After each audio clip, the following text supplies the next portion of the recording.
दर्शकों नमस्कार, राम राम, जय श्री राम और जय माता दी। मैं हूं अश्विनी मगोत्रा और आप देख रहे हैं अपना पसंदीदा न्यूज चैनल जम्मू तर्कश।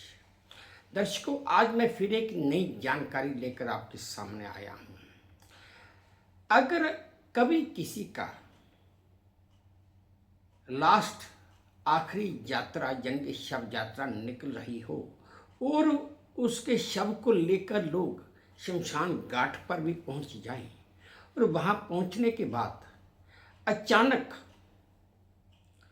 जिस आदमी की वो शव यात्रा निकली थी या जिसको शमशान घाट ले जाया गया, वो आदमी जिंदा आपके सामने चलकर आ जाए तो क्या होता है,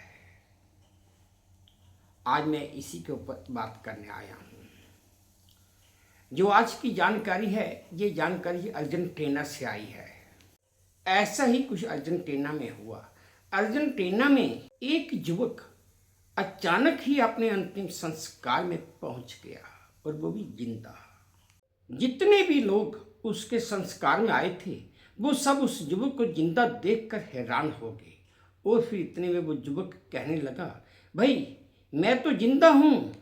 और फिर जैसा अमूमन होता है, लोगों के बीच में फुसफुसाहट शुरू हो गई कि अगर ये युवक जिंदा है जिसके संस्कार में हम आए हैं, तो फिर ताबूत में कौन है।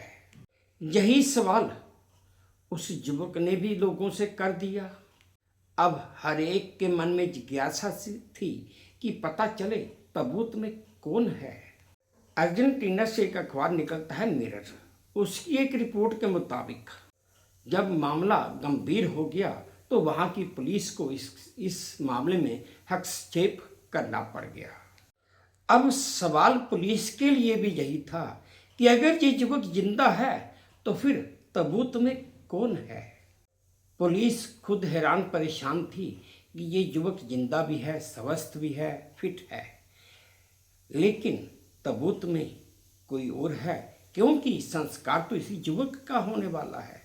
दरअसल ये भ्रम तो एक हफ्ता पहले ही शुरू हो गया था, जब एक गन्ने से बड़े ट्रक ने एक युवक को कुचलकर मार डाला था या उस युवक की ट्रक के नीचे आकर मृत्यु हो गई थी। परिवार वालों ने सोचा कि हमारे लड़के ने आत्महत्या कर ली है।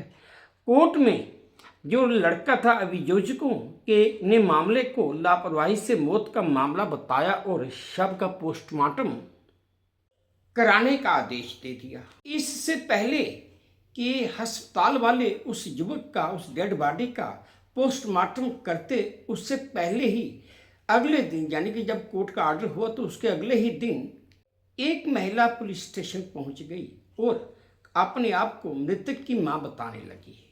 पुलिस आखिर पुलिस होती है।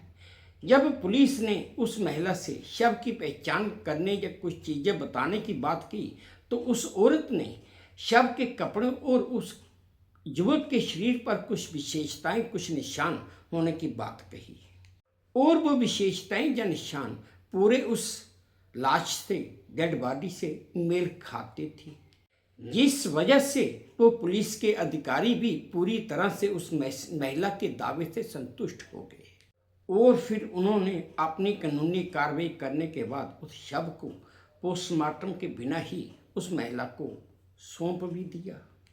अब ये वही शव था जो उस ताबूत में रखा हुआ था और जिसे शमशान घाट ले जाया गया था। वहीं दूसरी तरफ जब पुलिस की तहकीकात शुरू हुई तो जो युवक जिंदा होकर जिसका शव बताया जा रहा था, जब उससे पुलिस ने कुछ सवाल जवाब किए तो उसने बताया कि वह पिछले कई दिनों से अर्जेंटीना के काडोरवा के उत्तर में स्थित एल्वेटस में शराब पीने गया था और इतने दिनों से उस युवक का अपने घर वालों से कोई रास्ता या कोई बातचीत नहीं हो रही थी और उस युवक को ये पता ही नहीं था कि उसके पीछे उसके घर में क्या हो रहा है या क्या चल रहा है। बस पुलिस भी इस तहकीकात से संतुष्ट हो गई। फिर अधिकारियों ने उस युवक को भी जाने दिया क्योंकि उसका कोई गुनाह तो था नहीं। बस गुनाह सिर्फ इतना सा था, जब गलती किसी की भी थी, इतनी सी थी कि एक अनजान युवक के शव को उस युवक की मां ने पहचान कर कुछ विशेषताएं बताकर, कुछ निशानियां बताकर उसके ऊपर अपने बेटा होने का दावा दिया था, जो पुलिस ने सेटिस्फाई होने के बाद, तसल्ली होने के बाद उस शव को उस महिला के हवाले कर दिया था और वो उसका संस्कार करने आई थी अपने रिश्तेदारों के साथ। दर्शकों, ये थी मेरी आज की एक छोटी सी जानकारी जो मैंने आप सबके साथ साझा की। उम्मीद करता हूँ आपको ठीक लगी होगी, अच्छी लगी होगी, पसंद आई होगी। अगर ठीक लगी है, अच्छी लगी है, पसंद आई है तो मेरी वही प्रार्थना कि प्लीज़ मेरे इस चैनल को लाइक कर दीजिए, शेयर कर दीजिए और सब्सक्राइब भी कर दीजिए। और हाँ, अपने कमेंट्स मेरे कमेंट बॉक्स में ज़रूर डालिए ताकि मैं उन्हें भी ध्यान से पढ़ सकूं। बस अब इसी उम्मीद के साथ आप सबसे विदा लेता हूं कि आप अपना भी ध्यान रखेंगे, अपने देश का भी ध्यान रखेंगे। जय भारत और धन्यवाद।